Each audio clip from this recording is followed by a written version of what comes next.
President Trump declares mission accomplished after striking chemical weapons targets in Syria. But what did the raids achieve, and were they even legal? I'm Andrea Sankey, and today's newsmaker is the U.S.-led airstrikes in Syria.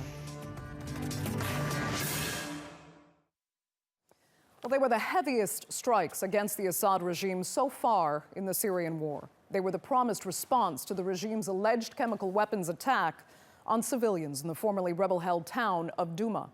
The U.S., along with the U.K. and France, bombed 3 targets, a research facility, and 2 suspected production centers. Russia and Iran, both allies of the Assad regime, were quick to condemn the raids and have warned of consequences.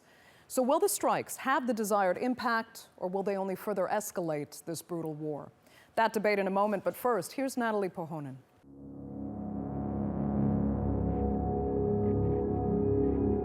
3, 2, 1, feu des ailes. In a joint mission, the US, France and the UK launched more than 100 airstrikes against Syria.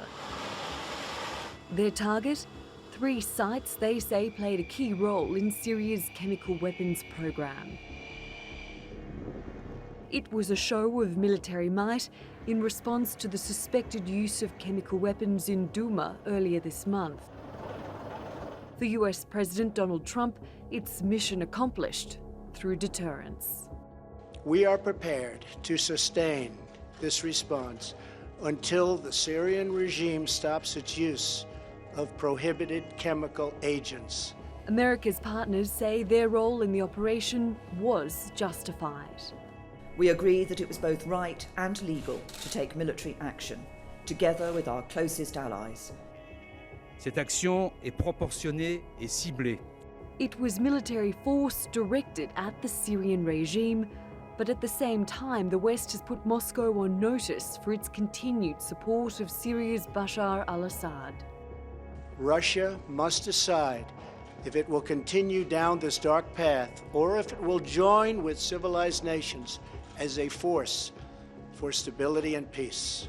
But Russia is standing by its partner. Russia condemns in the strongest possible terms the attack against Syria, where Russian military personnel are assisting the legitimate government in its counter-terrorism efforts. Through its actions, the United States makes an already catastrophic humanitarian situation in Syria even worse. Russian President Vladimir Putin says the strikes have damaged chances to achieve a political solution to the conflict.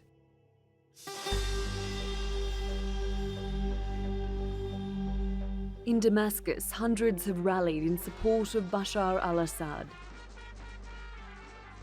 He's put on a show that it's business as usual, hosting a meeting with visiting Russian lawmakers. His regime continues to deny any use of chemical weapons. The Organization for the Prohibition of Chemical Weapons plans to examine the site of the suspected chemical attack in Douma. It was the last rebel-held town in eastern Ghouta. It's now controlled by the regime. The Western powers that took part in the airstrikes say their actions were not about regime change or ending the war. Their mission was to put an end to chemical weapons use. Natalie Pohonen, The Newsmakers. Well, to discuss this further, I'm joined now from Riyadh by Yahya Al-Aridi. He is a spokesman for the opposition Syrian Negotiations Commission. In Washington, we have Lawrence Korb. He is former U.S. Assistant Secretary of Defense and now a senior fellow at the Center for American Progress. And in Stuttgart, we have Kevork Almasian. He is the founder of Syriana Analysis. Thanks all so much for joining us. Let's begin in the United States. Lawrence Korb, immediately following these airstrikes, President Trump said, mission accomplished. From your perspective, what exactly was that mission, and was it accomplished? Well, basically, the mission was to degrade the chemical weapons capability of the Assad regime. And so with the strikes on the research and development facility as well as the 2 storage sites, they did. The question is, did they get it all? No, they didn't. The military admitted that. And the question becomes then, what will you do the next time if they do it? So if you take the narrow mission that they did degrade the capability, yes, they did. The real question is, what is the mission in Syria? Is it to be part of the negotiations? Is it to maintain the troops in northwestern Syria and provide a safe zone for the fighters who helped us defeat ISIS, as well as people who want to flee the Assad regime? That's the real question. And it seems, as a result of what happened in the last week, President Trump has backed off his policy of wanting to leave Syria very, very quickly. Okay, let's turn to Stuttgart then. And Kevork Almasi, and let me ask you, did these three Western powers with these airstrikes do right by the Syrian people?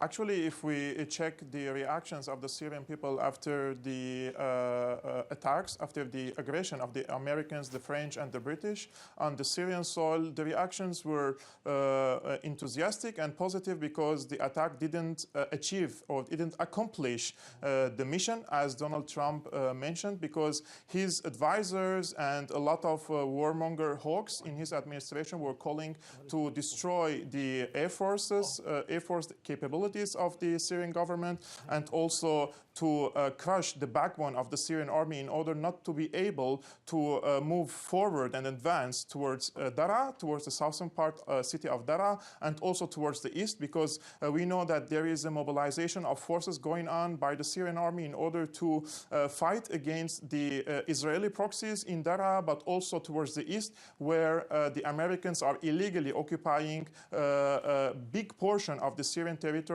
under the protection of the so-called Syrian Democratic Forces, where the Americans are depriving Syria from its oil resources. Therefore, the Syrians and their allies are planning and putting strategies in order to kick out the Americans from the Syrian soil. And this is, in my opinion, the main reason behind the attack. It has nothing to do with the alleged chemical attack in Douma. The Americans know that there is a consistent strategy by the Syrian and its allies in order to advance forward towards south, towards northern suburbs of Homs, towards Idlib, and most importantly, towards the eastern shores of the Euphrates. And this is a red line for the Americans because they want to deprive Syria from its oil resources in order to foil the reconstruction process. They know that President Assad and the government and the Syrian people will emerge victorious from this war, so let's deprive them from their financial resources in order to foil the reconstruction process, and also disconnect Syria from its Iraqi neighbor, and thus disconnecting Syria from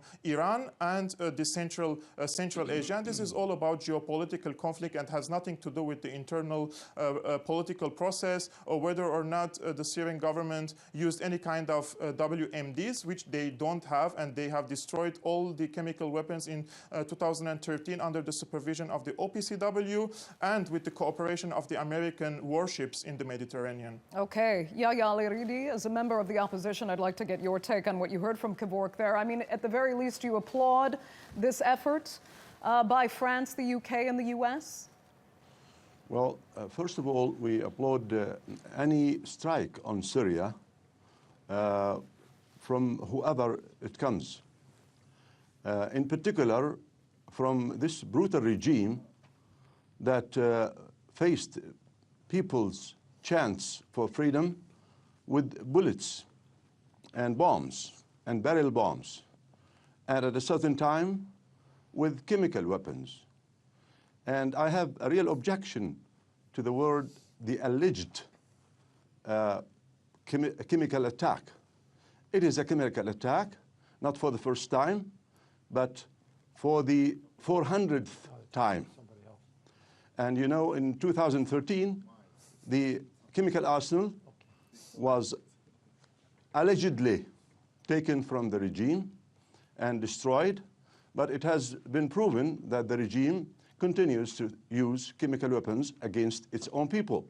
And that's why that strike for the killing machine, not for the killer himself or those who are perpetrating crimes against Syrians. And actually, messages were sent to to those people who are supporting the regime and who are still till today denying the inspection committee access to Duma. They need time to erase any sort of traces for what they did, the crime they perpetrated. And we understand and we saw footage of Russian soldiers in Duma getting into the site of the attack, and definitely the purpose is to remove the people and remove any kind of eyewitness or somebody who would attest to the facts. However, the evidence was transferred, transmitted, and documented someplace that the attack took place, and the Assad regime and its supporters were behind that attack. Okay, yeah, we only have 2 minutes left with Kevork, so I can see he has a response to what you're saying there. Kevork, before we lose you, go ahead. It's an alleged use of chemical attack because the OPCW inspectors are now in Damascus, but they are refusing to go to Duma because they said that they need an approval of the UN Security Council, where the Americans vetoed 2 days ago the Russian proposal for the inspectors to go into Duma. In 2013, there was an initial agreement between Damascus government and OPCW in order to allow the OPCW inspectors to come anytime to Syria. And Damascus government, they invited the OPCW inspectors to come to Syria to investigate the alleged use of chemical weapons in Duma. But the inspectors are now in Damascus, but they are refusing to go to Duma, claiming that they need an approval of the UN Security Council. And this is against the agreement, the initial agreement between the Damascus government and the OPCW. This is not an alleged destroying. He says that Damascus destroyed allegedly his chemical weapons, but it was approved by the American administration, it was approved by the OPCW, it was approved by the international community. Syria has no chemical weapons anymore since 2013. So any talk about the chemical use in Duma at time when the Syrian government was one stone away from reaching victory, and when there was an agreement between Jaish al-Islam with the mediation of the Russian government with the Syrian government to take away these militants into north, this is even a 3-year-old kid cannot believe that the Syrian government might use chemical weapons against 70 civilians, which has no military value, in order to kick out Jaish al-Islam. There was already an agreement with Jaish al-Islam, and they were leaving Duma within few hours, and the attack came at a time to foil this process, to foil the leaving of the Jaish al-Islam into north, and they succeeded in this. Now the Americans came and bombed, and it's very shameful for any Syrian to cheer and say, we welcome anyone who bombs Syria. Look, he didn't even mention the Syrian regime. He said Syria. This is our nation. Are we going to clap and applaud the American and the other imperialist powers trying to bomb our countries and bomb our infrastructure that we paid from our tax money? It's unbelievable. Okay, Kevork, we're going to have to say goodbye at this point. We're going to lose your satellite in just a few seconds' time. I'd like to thank you so much for joining us on this panel. And we can now bring in the Russian perspective. Joining us from London, we have political commentator Alexander Nekrasov. Alexander, before we get to you, I first want to get Lawrence Korb's response to what we just heard from Kevork. And Lawrence, if you can tell us what motive you believe the regime actually has. They were winning in eastern Ghouta. They had that agreement with Jaish al-Islam. And in the wider context of this war, tens of people were killed in this alleged chemical attack, while thousands and thousands of people have been killed by the conventional weapons used by the regime. What interest would it serve of the Syrian regime to perpetrate this chemical attack that only allegedly killed 70 civilians?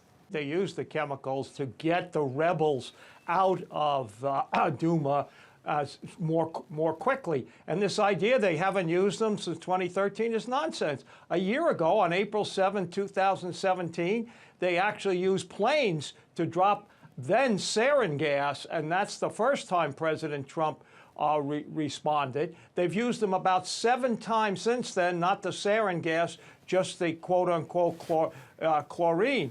And it's not just the United States, this is the international community. 3 out of the 5 members of the UN Security Council have said they used them. And remember, back in 2013, the British would not support President Obama when he wanted to do something. They did this time, and the French said they were absolutely certain that they did. And the fact of the matter is that, yes, we have maybe stopped the chemical, but you're right, these other horrible things still go on, and the international community needs to do something about it. Dropping barrel bombs. There's no doubt about the fact that at the same time they use the chemical weapons, they drop barrel bombs with shrapnel in there. So these horrible things they're doing, yes, they need to stop. I'm glad they stopped the chemical. I wish the international community would do more to stop this, and then the Russians would stop supporting this government and the illegal things that they do against their own people. Okay, Alexander Nekrasov, I'll let you respond to that. Well, first of all, this is a typical approach by the Americans who lie all the time and shout more than others and think everybody will buy their strange perception of world politics and events that happen around the world. They are the biggest aggressor in the world since the World War II. They have killed so many people that I think even dwarf Hitler and his Nazis. But let me turn to the Syrian strikes. They have nothing to do with the events in Syria at all. The Syrian strikes were conducted by 3 increasingly authoritarian governments of America, France, and Britain for their own internal political reasons. In America, Trump is under huge pressure and he needs a distraction. In France, President Macron is under enormous pressure, very unpopular president, very dubious election. How he became president still is unclear. There's a national strike going on in France. People are very, very dissatisfied with his government, so he needed a distraction. And in Britain, it's the same. Brexit, the so-called Brexit, leaving the EU, is being destroyed by Theresa May.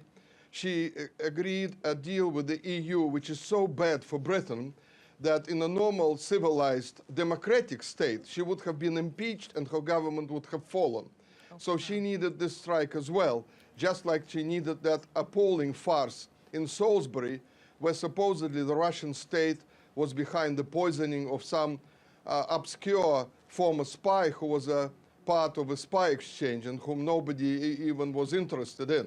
So you have to look outside Syria and not inside Syria for the reasons that these 3 governments broke the international law, balanced on the brinkmanship of the Third World War, and they went for it opportunistically. They will have to pay for this, by the way. Okay, Yahya Al-Aridi, I'd like to get your take on this. I mean, is what we're seeing with these strikes, is it a question of global values, Western values playing out in Syria here, or is it the question of 3 Western allies exploiting an opportunity to hit Russia by proxy, as Alexander was describing? Well, as you know, the Syrian case has been internationalized, and so many hands are interfering. And on top of those hands are the Russian hands. And everybody in the world remembers that when Putin brags about testing 200 kinds of weapons in Syria, and if he has problems inside and others have problems inside, that shouldn't be our problem. Syrian civilians, Syrian people should not pay the price for that. No Syrian would like his country to be, or her country, to be hit by anybody. And if they have to settle accounts, if there are conflicts among them, Syria shouldn't be the place where they settle their accounts. We know Putin has problems in Ukraine and in other places. He has files to take care of, and he jumped into Syria to rescue a dictatorship, a brutal regime that's killing its people. And Putin contributed to that by sending planes, by bombarding places, and the count is quite clear. Around 13,000 Syrians were killed by Russia in Syria. That is in addition to 500,000 people by the brutal regime that started with either I rule Syria or I ruin it. And he is just implementing that particular slogan. Now, the use of chemical weapons in Syria has been proven in Douma. Now, a little question about this. We know this hostility towards the white helmets. They are usually the first people who come to the rescue. And they confirmed that chemical weapons was used in that particular place. Why is it used when Assad is victorious over his people?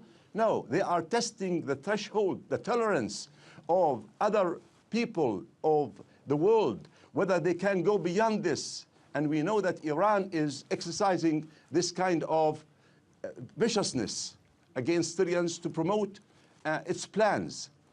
In addition to this, no one from the Assad side, the supporters of Assad, has been hurt by any chemical attack, although the attacks were in tens or in hundreds.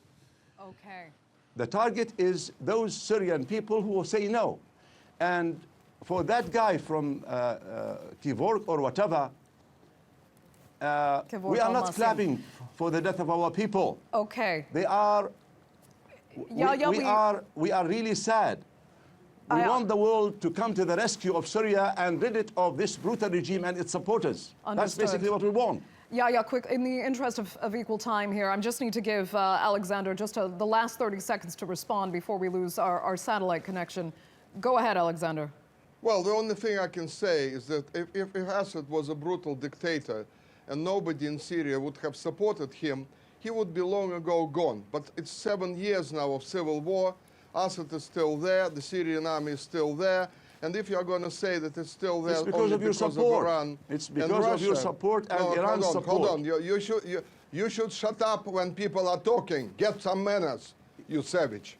And you shut up. You are murderers. You are murdering Syrians. You are murderers. You are terrorists, Daesh murderers who should be prosecuted and put into prison forever. I am an academician. You are murderers who are professor. funded by Americans. You are funded by Americans. No, we are not funded. We hate America as you love it and as you work for it. You're not even Muslims. You are mercenaries who fight for money. So please keep quiet. We are Muslims and we believe in God, but we don't believe in dictators. Muslims. Okay, gentlemen, I'm going to have to leave this No, you are an agent now. for those dictators. Unfortunately, this discussion is sadly indicative of the polarization of the people involved in this conflict. I'd like to thank all three of you very much for joining us on this edition of The Newsmakers.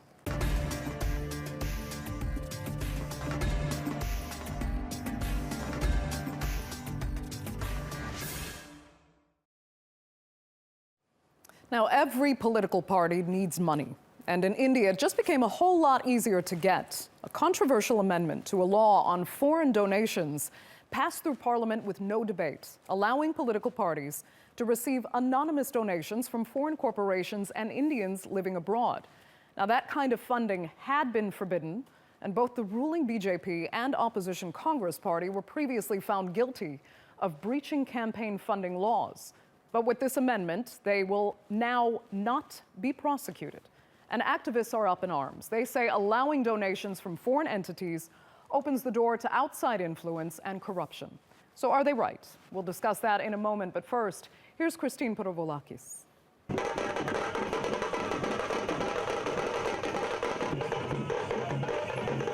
Democracy in India doesn't come cheap. Elections are a costly affair.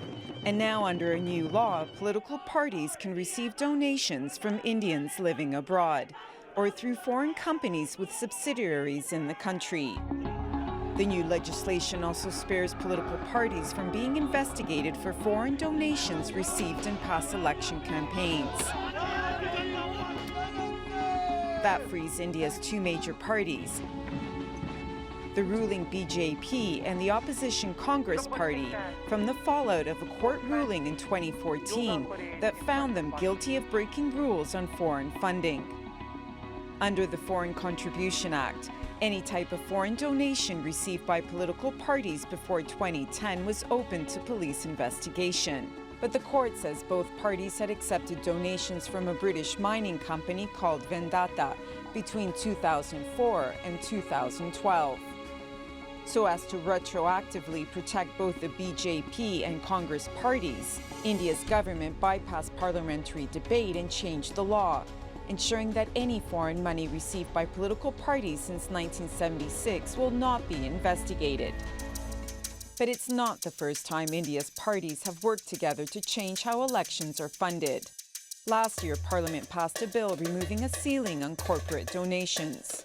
It also did away with disclosure requirements, allowing untraceable funding to play a role in India's elections.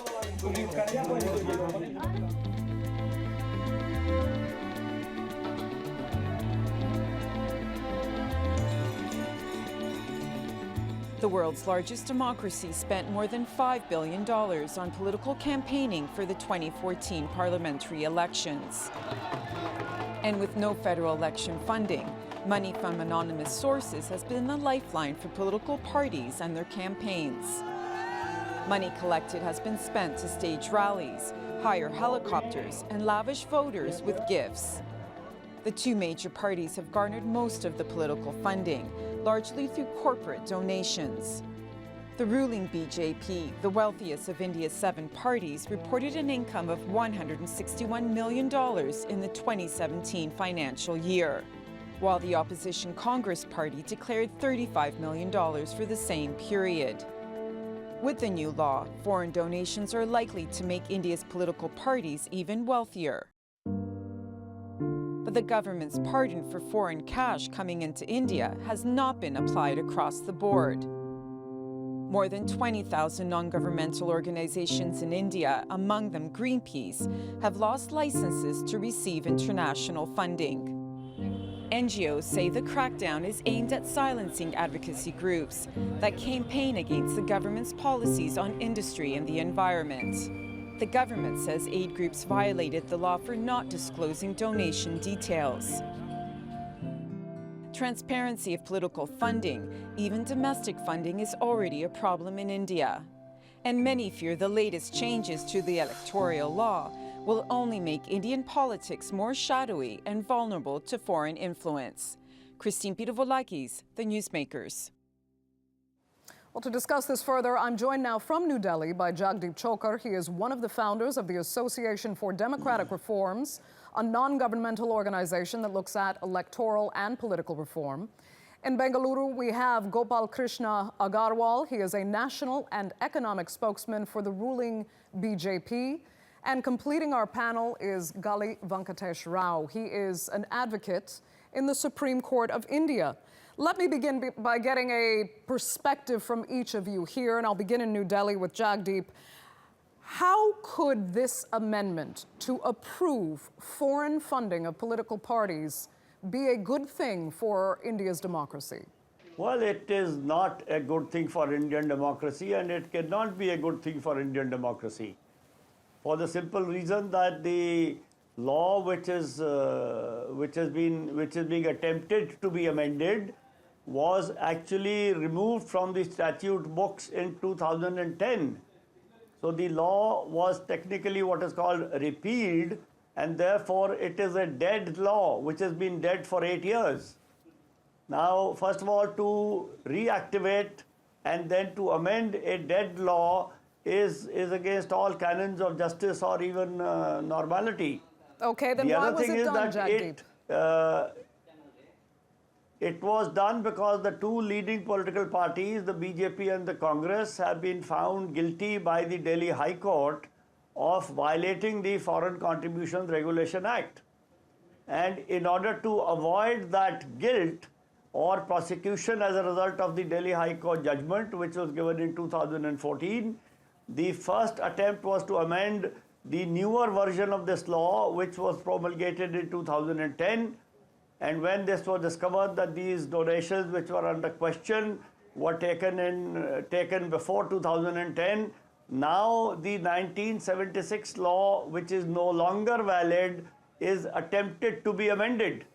Okay. Gopal Krishna Agarwal, your party stands to benefit from this amendment. Your party fought for this amendment, and yet the opposition, as you just heard, or the NGOs interested in this, will say that this is a cynical ploy to avoid the penalties that you should face for having broken campaign funding law in the first place. No, actually, because we are not getting what is the right actual amendment. The amendment only says that in the change scenario, the amendment does not allow foreign funding for the political parties. It only clarifies that those companies which are registered in India, having business in India, and having income from Indian sources, political parties can have their funding from that company. It's merely an amendment and it's a clarification. It does not allow foreign funding of the political parties.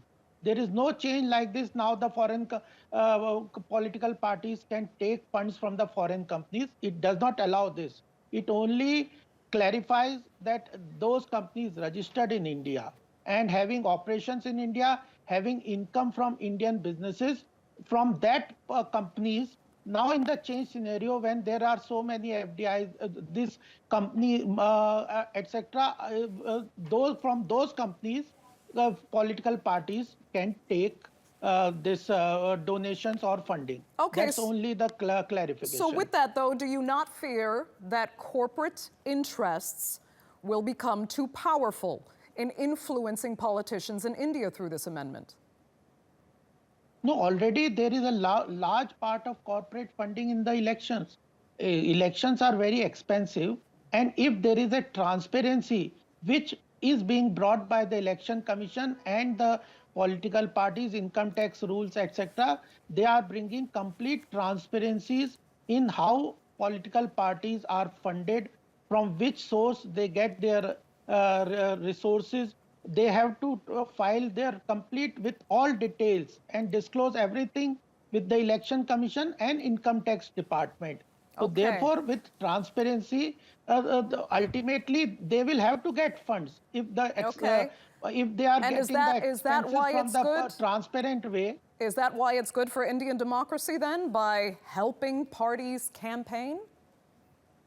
No, but there is a confusion. The parliament has not allowed any foreign companies to fund Indian political parties. It's only the Indian companies, they can fund political parties. That's the only clarification. Only they have defined that equity component. If in Indian company, they have some component from the foreign investors or foreign equity holdings, even then the political parties can take the funding from those corporate houses, but they have to transparently disclose everything. So it's not allowing foreign funding of a political process. Okay. And some quarter are making it out to be. Okay, Gali Venkatesh Rao, let me ask you, is this amendment just, and is it in the interest of a transparent democracy? No, I don't think so, because if you are going to have the foreign funding in political activities, irrespective of their whether they have business in India. Funding. It's funding from foreign companies with subsidiaries in India. So they are still foreign companies, but they do work in India. Venkatesh, go ahead. They are still foreign companies, and therefore it's not worthwhile to. It is a very dangerous precedent and a risky precedent, because any corporate entity may come and set up its business in India, and in order to influence any political party, may unfortunately, it seems we've lost briefly the connection there. Jagdeep, I want to ask you, as it was stressed by Gopal Krishna Agarwal, these funding will be fully transparent.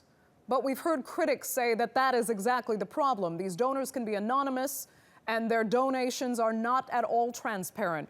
What is the truth here?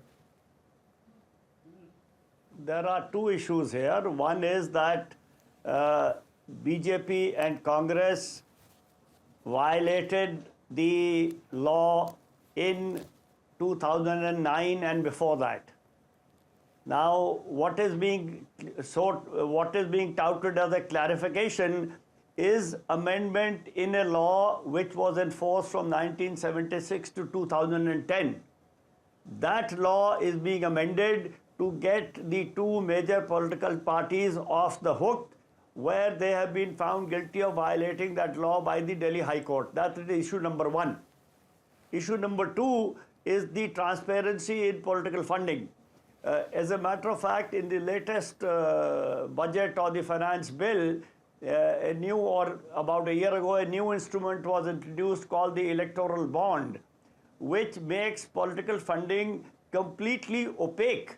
Whatever little transparency was there earlier, that is also going to go away, and nobody will know who has given how much money to which political party. Go ahead, Gopal.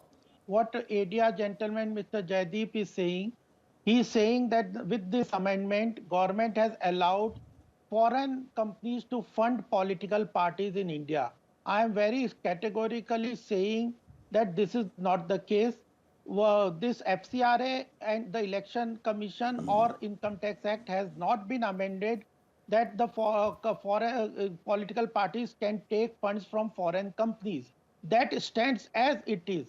But one minor amendment has been done which says that those companies which are registered in India, having operations, business operations in India, and having from the income in India, generating income from India, those are not considered as foreign companies. And that's a very important change that is required in the current scenario, because we have so many multinational companies. The equity of those companies are not very clear who is owning which equity, which country it belongs to. So those we have defined that the companies which are doing business in India, they can only donate from their income generated in India. So then how you call it a foreign funding, I can't understand. Okay. The second thing is that the issue after that, it is more important that we make transparency. So this is nothing to do with the transparency. That is a separate aspect dealt by the Election Commission or the Parliament through the budget amendment, that you have to disclose. Through electoral bond is a different thing. That is implementable on the domestic companies also. That is applicable for the companies which have 100% equity holding in India. Okay. And ultimately, the management and control of these companies is in India. Only the equity they can have by foreign You know what? companies. We only have a few minutes left on the panel, so I need to give our panelists fair time as well. Gali Venkatesh Rao, I see we do have you back. Let me ask you about this. We're hearing a lot of explanation of some of the what obviously the BJP thinks are misunderstood kind of technicalities in this law here. But we've been told that Greenpeace, along with thousands of other NGOs in India, lost their licenses to receive international funding in India because India's government feels they have reason to doubt foreign entities who fund NGOs. Does this represent a double standard in India, that political parties can receive international contributions but NGOs cannot? Yes, absolutely. What can be a security risk for an NGO will also be a security risk for a political party. Obviously, when you can't have two yardsticks to measure what kind of foreign contribution an organization or an entity can get in India. It's more so a dangerous experiment to allow foreign companies to fund political parties, because there is a stake of a foreign company. Therefore, should it be allowed to deal or connect with the Indian political process? Should it be allowed to influence the elections in India? It's a dangerous precedent and a risk for the security of the country. I will give you an example of what happened in the United States, for instance. The Russian interference is a big issue, and if it is proved, then I think the government there will face a lot of flack. So therefore, I think it is not correct to have any foreign companies contribute. Just a moment, but there should be a regulation. There are no amendment to rules of the Election Commission or the Representation of People's Act. There is no audit by which you can make out who is contributing this. How can you amend a law without amending the other laws regarding the elections? Okay, Gali Venkatesh Rao, very quickly, as an advocate of the Supreme Court, can this amendment be stopped, or is this the new reality for India? Yes, it can be. It can be challenged in court. And if it is challenged in court, I'm sure the courts will look at the risk that it poses. Okay, Gali Venkatesh Rao, I will have to give you last word because very unfortunately we're out of time. Now, both Turkey and the United Arab Emirates have a very deliberate presence in the Horn of Africa. Since 2011, Turkey has played an increasingly active role in Somalia, working alongside the federal government. They've provided aid and investment, and in return, were able to build Turkey's largest overseas military base on Somali soil. Meanwhile, the UAE angered leaders in Mogadishu by striking a deal with the breakaway province of Somaliland to build a naval base on their coast. Now, while Somalia says it wants to remain neutral in the political crisis unfolding in the Gulf, the government instead seems to be finding itself in the middle of the acrimony. So how much is Somalia at the center of the wider Gulf crisis? And are UAE-Turkish relations at risk over what happens in the Horn of Africa? Well, to discuss this further, I'm joined now from Ankara by Kani Torun. He is a former Turkish ambassador to Somalia and currently the deputy chair of the Foreign Affairs Committee in the Turkish Parliament. And from Birmingham, we have Umar Karim. He is a researcher at the University of Birmingham and an expert in Middle Eastern politics. Thanks both so much for joining us. Ambassador, if I can start with you, just tell us why Turkey needs a presence in Somalia to the extent that it has its largest overseas military base there. You know, if you look at the recent history of Somalia, after the long civil war in 2011, when all the countries abandoned Somalia and famine and drought that time killed over 200,000 people, Turkey was the first country helped Somalia, and the Turkish Prime Minister, then President Erdogan, visited with his family, ministers, and a very high-level delegation. And Turkey opened an embassy in downtown Mogadishu, working alongside with the transitional federal government to ease the situation which killed, I said, more than 200,000 people. If you don't mind, it's a rather short segment. I would just like to get Umar in on the discussion here. And Umar, let me ask you, we heard from the former ambassador to Somalia that at the core of what Turkey is doing in Somalia was a humanitarian interest, still is, but it's turned into security issues. Do you think there is more to it than that, seeing now that Turkish interests have gone head-to-head with the interests of the United Arab Emirates in a much wider crisis throughout the Arab world, particularly in the Gulf? I think the issue which we are witnessing now in Somalia, which has kind of put Turkey and United Arab Emirates on two opposite sides, is on a broader level is something related to nation building in Somalia. So Turkey's stance or Turkey's main engagement with the Somali Republic had been related to soft power initiatives, training Somali professionals, doing a lot of trade and commerce activity. While on the other hand, the Emiratis' broader image or broader outlook for the region is more security oriented. So these two diverging images, they are increasingly becoming conflicting within Somalia, because mainly that now Emirati activities, and especially the Emirati decision to build the port city of to build a port in Berbera city in Somaliland, which is a sort of a semi-autonomous region of Somalia and has certain issues with Somalia, gets directly into the line of what do we understand as Somali state or Somali Republic. And of course, the only power which is standing firmly behind the image of a united Somalia or the image of a Somali state incomplete or with all of its entities is Turkey on the other hand. And as we have seen, both Turkey and the Emiratis, they were invested in security training within Somalia. So now with this this new standoff, we are seeing Emiratis ending that security training program, which will actually give Turkey more space within Somali institutions and the Somali state.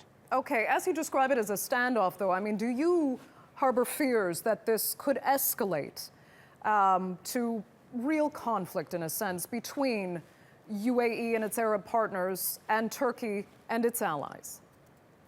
What I can think, or what I envisage, is that there will be more diplomatic tensions, there will be more maneuvering backstage between the two powers. The Somali government is, of course, worried about whatever is happening in Somaliland, but other than the Somali government, the Ethiopians, they are kind of worried about Emirati boots within Somaliland, because the Emiratis are also they have also built a base in Eritrea. And then Turkey's engagement with Sudan has also not gone well with the Emiratis. Okay. So for now, we are at the level of a regional Cold War, you can say. I don't think so it will escalate further into a regional hard war with battles on ground.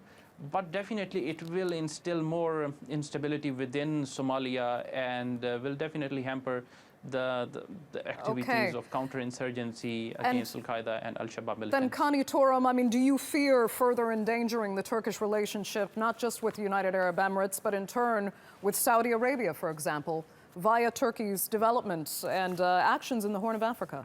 Let me say this first. We are not in a competition with any country. Turkey is doing what Somalia needs and started 2011. There was no country there that time.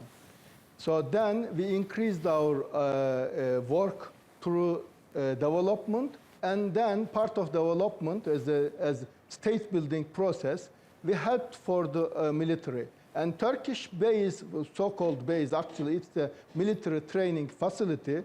It was basically for Somalia training of Somalian military officers and non-commissioning officers.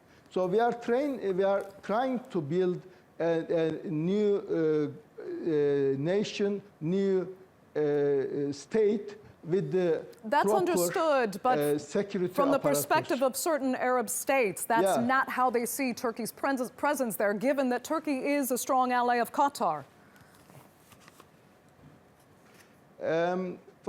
Coming to the UAE's involvement, I think they tried to do something with the involvement in different level of mainly security, but in the meantime, they are not in rivalry with Turkey. Turkey is not competing with any country actually, and we are over this political rivalry.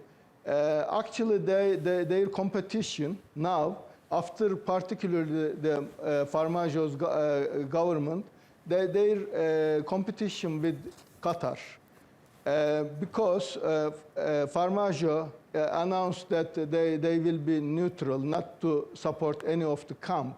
So they are putting pressure on Somali government to take part, actually to support their camp. In the meantime, there was some dirty things that they have been doing, distributing money to some politicians, some other, political actors. So this is actually bring the more kind of competition, and also fueling the the feelings of Somalis against UAE. And what happened in Mogadishu airport when they seized money, about $10 million. So the relationship gets sore, and then the Bosaso issue come, and they ended with all the military agreements with Somalia. Actually, what they have done in Berbera, they did a unilateral deal with the Somaliland government. Somaliland is not a recognized country. Right. At the moment, all these kind of issues should go through Mogadishu as only recognized government. Right, and the UAE in the international community circumvented the Mogadishu authority. Kani Torum, I'm so sorry. Unfortunately, we are Yeah. well over time for this segment. I'd like to thank you and Umar Karim so much for joining us on this edition of the Newsmakers.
Well, that's all for this edition of the Newsmakers with me, Andrea Sankey.